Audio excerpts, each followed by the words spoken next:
question says, Rinpoche, I'd like to ask, in meditation practice, how do we relate our ordinary body to the body of Sherab Chama if we are practicing self-generation as Sherab Chama? How do we relate to our ordinary body while we're practicing self-generation? Well, the question is, when we transform into Sherab Chama, our physical body transforms into Sherab Chama, how do we relate with our ordinary body? Well, that's a good question. It depends on what ordinary body you're talking about. Sometimes, of course, we can say ordinary body, this is the ordinary body, but this is one aspect of ordinary body.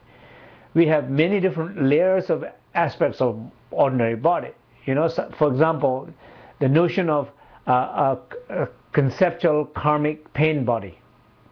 Of course, this body is one aspect, or more gross manifestation of it, but underlying there, we have more like conceptual body. We have an ego identity. We have a collective or individual a pain body, so something that you are caught up and you are not able to overcome from those pain body. Some you have a karmic body, something collective or individual karmic body, something that we're kind of stuck in it. So when we're trying to transform it, actually we're trying to transform all those things which is very much linked with this body. We're trying to transform it.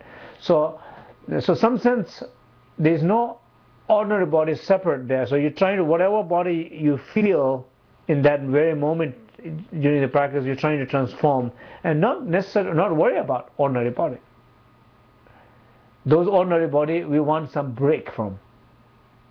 And after the practice, our ordinary body should be elevated some degrees and some lightness, some openness. That's what we need to do. Jenny Makihara asks, she says, I find it easier to connect with the energies of Yeshe Walmo than with Sherab Chama. Maybe, she says, can you give me some suggestions for images in nature or ways to connect with the more peaceful wisdom and love? Someone who's having trouble, she's able to connect more with the wrathful and the peaceful wisdom and love. Things that she can relate to. Well, I mean, the question is feeling easier to connect with Shewamo, which basically means easier to feeling connect with the wrathful goddess than the peaceful goddess. Very often I heard this the other way around. People will say, I feel easier to connect with the peaceful body than the wrathful body. Well, sometimes that might mean that whatever is harder for you, it might mean you really have to emphasize to work on it. Because if you, it's a question about something lacking part, sometimes it might be you are more familiar with what you have.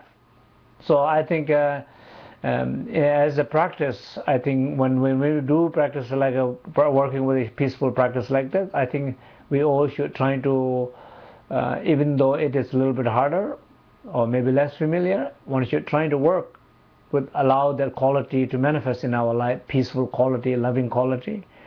When we're doing the more like working with the wrathful goddesses, and just trying to connect also those who are feeling difficult to connect with that, you're trying to work and open yourself, trying to connect more the strength and a power within yourself to connect with that also. So I think both aspects of the practice are equally important.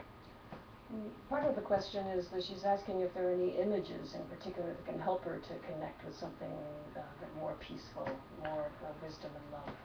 Well, I mean, part of the question is connecting with the images, which is peaceful. Of course, like if you go to a peaceful places, you go to the park, you go to the nice shrine room, a nice temple, a nice church, or in nature. Those will be for sure environmentally very supportive. So. Reading a nice books, peaceful books, looking at some flowers. So yes, trying to see what images in nature supports you more and trying to engage more with that. Okay, another question is, Rinpoche, is it possible and useful to practice awareness without first being introduced to the nature of mind? Is it useful to practice awareness without having that introduction first? The question is it, what is it? Possible and useful to practice is it possible and useful to practice of awareness without being introduced to the nature of mind? Absolutely yes. You know, when you say awareness, I mean, awareness can mean so many more things. I mean, there's so many more awareness that we should, or everybody should learn before you think about being introduced to the nature of mind. Just for example, if anybody is willing to, for example, we all think about being a good person, okay? Or we all think about trying to be a better. And in order to be trying to be a good person or trying to be a better person, without awareness, it's not going to work.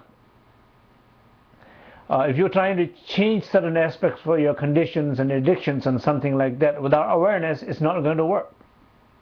You know, there are people who just basically, you can see they have completely lack of awareness. They really need to make some changes in their life. They see it, they know it, they feel it, but they're still unable to do it. Why? I mean, I often ask why. It's simply lack of awareness, lack of willing to self-reflect. And when somebody is not open, they can always find so many different ways to get around it and never change it. Think about changing, talk about changing, see the possibility of it, see people doing it, and you're the only one who's not going to do it. Just simply lack of awareness. So there are many basic awarenesses I think one should work before we think about in the nature of mind or in any high forms of awareness, which is something that you conceptually think about what that means, but practically speaking, that you kind of don't know what that means. You know, so I think, you know, on to be on more earth side, I think more helpful. There are two questions that seem sort of related. I'll ask